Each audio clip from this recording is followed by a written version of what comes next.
subscribe Daily Law Learn. Daily Law Learn. Do you subscribe? Press the bell icon like a mention, please.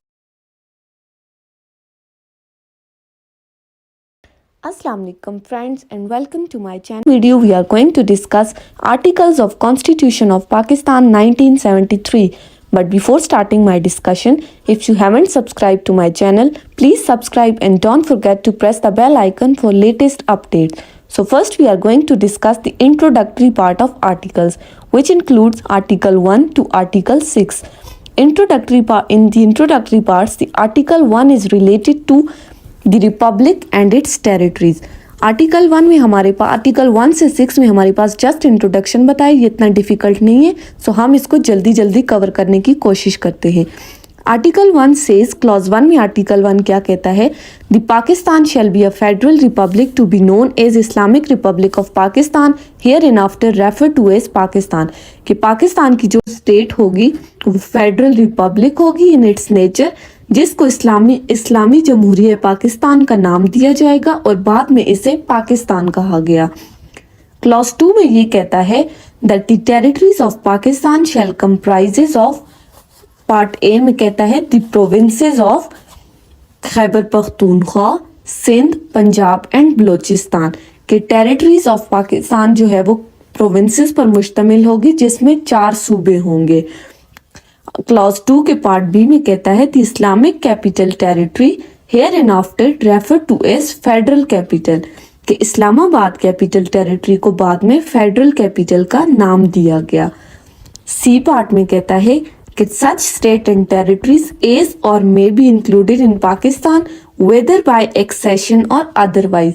कि वो तमाम state भी पाकिस्तान की territory में include की जाएंगी जो इल्हाक के जरिए या किसी और तरीके से पाकिस्तान में शामिल हो चुकी हैं. क्लॉज 3 ये कहती है दैट द मजलिस शूरा और पार्लियामेंट में by law admit into federation new state or areas on such term and condition as it may think fit. कि मजलिस शूरा जो है वो लॉ के जरिए उन तमाम एरियाज को भी पाकिस्तान की टेरिटरी में शामिल करेगी जिसको ये उन टर्म्स एंड कंडीशंस के अकॉर्डिंग फिट समझती है. Next is Article 2.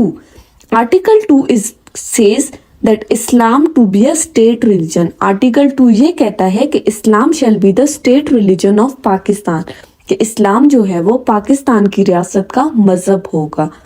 Article 2A हमारे पास क्या कहता है? The objective resolution to form the part of substantive provision. के जो प्रिंसिपल्स और प्रोविजंस ऑब्जेक्टिव रेजोल्यूशन में शामिल मौजूद हैं या शामिल हैं, उनको कॉन्स्टिट्यूशन का सब्सटेंटिव पार्ट, मेन पार्ट जो है वो बनाया जाएगा. And they all shall have the effect accordingly with that. ये हमारे पास था article 2A. Next is article 3 of the constitution of Pakistan. Article 3 is related to elimination of exploitation.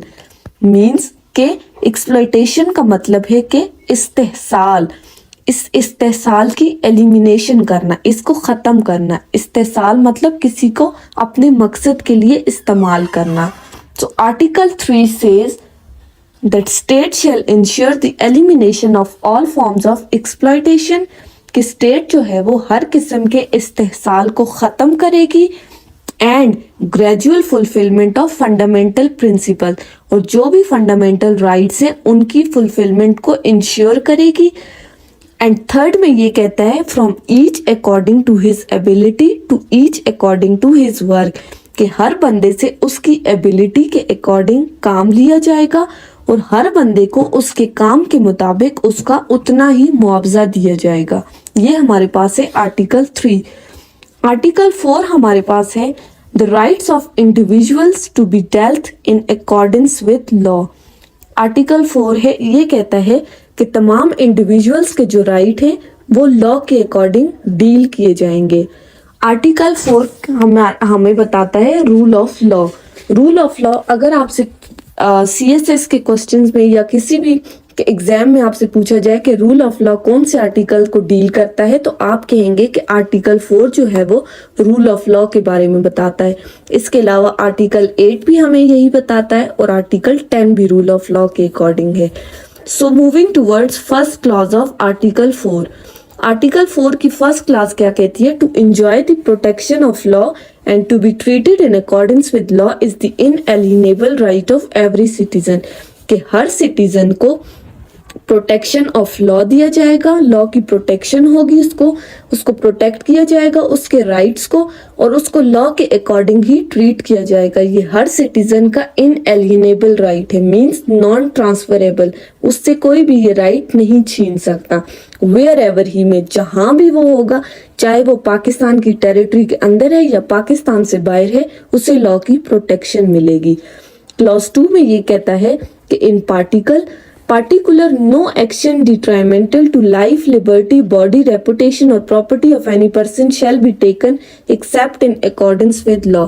कि किसी भी बंदे की लाइफ, लिबर्टी, रेपुटेशन या उसकी प्रॉपर्टी के खिलाफ कोई भी एक्शन नहीं लिया जाएगा एक्सेप्ट लॉ के अकॉर्डिंग। कि अगर उसकी प्रॉपर्टी उसकी अपनी पोजेशन में नहीं है या उसने किसी बंदे से वो प्रॉपर्टी छीनी हुई है तो उस पर एक्शन लिया जा सकता है, वो भी लॉ के अंदर रह के। क्लॉज बी क्या कहती है? that no person shall be prevented from doing such act which is not prohibited by law। कि किसी भी बंदे को वो काम करने से नहीं रोका जाएगा जो लॉ ने अलाउ किया है। एंड क्लॉज 3 क्या कहती है? कि किसी भी बंदे को कंपेल नहीं किया जाएगा ऐसा काम करने के लिए which is prohibited under law, which is against law। Thank you for watching. Do subscribe.